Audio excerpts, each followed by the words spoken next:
جو بھی ملکوں کے اندر ظلم ہوتا ہے، جو قدر نہیں کرتے اپنے کمزور طبقے کے، جدھر غریب اور امیر میں فاصلے بڑھتے جاتے ہیں، جدھر غریب کی بنیادی ضروریات پوری نہیں کرتا ایک معاشرہ، میری یہ ایمان ہے کہ ان کے اوپر اللہ کی برکت نہیں آتی۔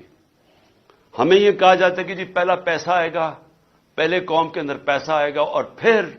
ہم اس قوم کے اندر فلاحی ریاست لے کے آئیں گے۔ میں یہ سمجھتا ہوں کہ یہ بالکل غلط ہے۔ پہلے آپ فلاحی ریاست لیتے ہیں، عدل اور انصاف قائم کرتے ہیں، پھر قوم میں خوشحالی آتی ہے، جو کہ مدینہ کی ریاست میں ہوا تھا۔ شروع میں تو بڑے مشکل حالات تھے مسلمانوں کے، لیکن انہوں نے آتے ساتھ ہی فلاحی ریاست اور انہوں نے عدل اور انصاف قائم کیا، اس کے بعد خوشحالی آئی۔ اور یہی ماڈل پاکستان کو فالو کرنا ہے، کیونکہ اب تک ہم انتظار ہی کرتے رہتے ہیں کہ جی پہلے پیسے آئیں گے اور پھر فلاحی ریاست بنے گی، جو نہ پیسے آتے ہیں اور نہ فلاحی ریاست بنی ابھی تک۔ لیکن اس سے بھی پہلے عدل اور انصاف سب سے امپورٹنٹ ہے، جس کے لیے یہ جو میری ساری حقیقی آزادی کی تحریک ہے، اس کی بنیاد ہی یہ ہے کہ پاکستان میں ہمیں سب کو مل کے ایک انصاف کے نظام، رول آف لا کے لیے لڑنا چاہیے